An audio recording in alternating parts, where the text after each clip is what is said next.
विधानवाचक वाक्य में बच्चों फिर नवाब साहब का सहसा भाव परिवर्तन अच्छा लगा। इसका निषेधवाचक वाक्य में इसको बदलेंगे तो नवाब साहब का सहसा भाव परिवर्तन बुरा नहीं लगा। बच्चों, इन वाक्यों में विधानवाचक वाक्यों को निषेधवाचक वाक्य बनाने के लिए नहीं अव्यय जोड़ा गया है, जो वाक्य की निषेधात्मकता को स्पष्ट करता है। और बच्चों, वाक्यों का रूपांतरण इसके अलावा हमने विधानवाचक वाक्य से प्रश्नवाचक में देखा, विधानवाचक वाक्य से निषेधवाचक वाक्य में भी देखा। अब हम ब्लैक बोर्ड के माध्यम से बच्चों संकेतवाचक, प्रश्नवाचक या आज्ञावाचक, इच्छावाचक वाक्यों को भी किस तरह से कोष्ठक में दिए गए वाक्यों के अनुसार बदल सकते हैं, आइए वह देखते हैं। जैसे बच्चों, वाक्यों का रूपांतरण मंजुला गृह कार्य कर रही है। हमको बच्चों यहाँ पे प्रश्नवाचक वाक्य में बदलना है। यहाँ पर बच्चों ध्यान देने योग्य बात यह है कि आपको प्रश्नवाचक वाक्य मतलब ये वाक्य आपको प्रश्नवाचक नहीं है, आपको प्रश्नवाचक बल्कि आपको ब्रैकेट में जो वाक्य दिया है उसके अनुसार इस वाक्य को बदलना है।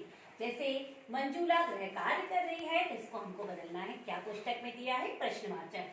मंजूला गृह कार्य नहीं कर रही है, क्या आपने मेरी कॉपी लौटा दी, इसको विधानवाचक वाक्य में बदलना है, पर यह है वाक्य प्रश्नवाचक।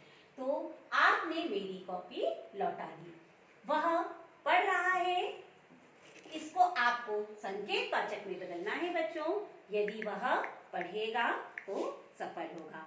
इस तरह से बच्चों आपको जो वाक्य कोष्ठक में दिया जाएगा वह आपको उसी के अनुसार वाक्यों का रूपांतरण, वाक्य को परिवर्तित कर लिखना है।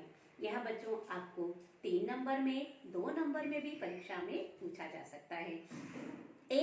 अब बच्चों वाक्यों का रूपांतरण हम बुक में भी देखते हैं कि किस तरह से और अभ्यास कार्य हम कर सकते हैं।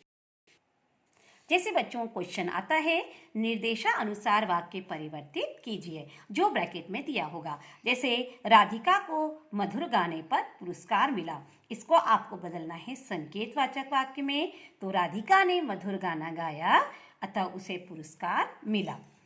मंजूला गृह कार्य कर रही है, यह मैंने बताया मंजूला गृह कार्य नहीं कर रही है, तुम पढ़ने बैठ जाओ, यह आज्ञावाचक वाक्य पर संदेहवाचक वाक्य में बदलेंगे तो तुम पढ़ने बैठ जाओ, शायद वह पढ़ रहा है।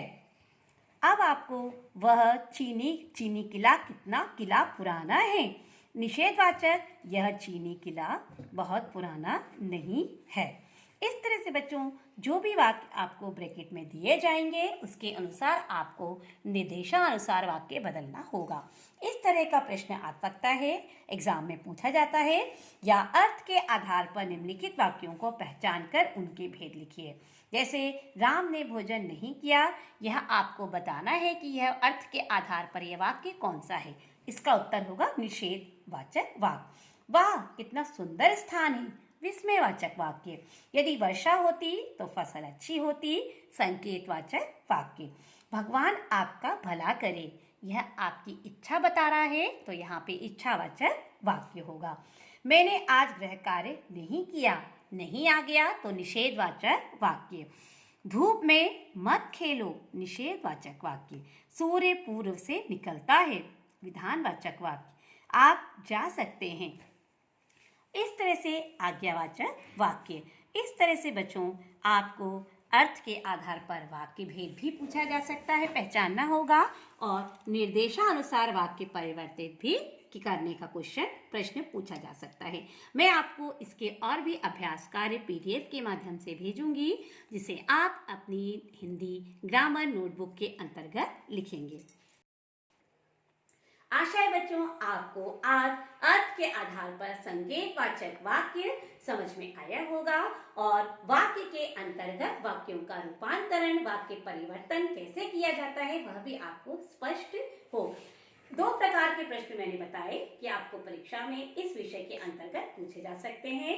निर्देशानुसार उत्तर दीजिए और अर्थ के आधार पर वाक्य के पहचानिए। ये अंक विभाजन कैसे भी अलग अलग तरह से किया जा सकता है। आज आपका वाक्य परिवर्तन, अर्थ के आधार पर 8 प्रकार के भेद पूर्णतः कंप्लीट हो चुका है बच्चों। आशा है आपको ठीक से अच्छे से समझ में आया होगा। कोई यदि आपको डाउट होता है तो आप मेरे डाउट सेक्शन में कॉल करके या आप मेरे व्हाट्सएप पे अपने डाउट्स क्लियर कर सकते हैं। तो बच्चों, थैंक यू। जय गुरुदेव। Have a nice day.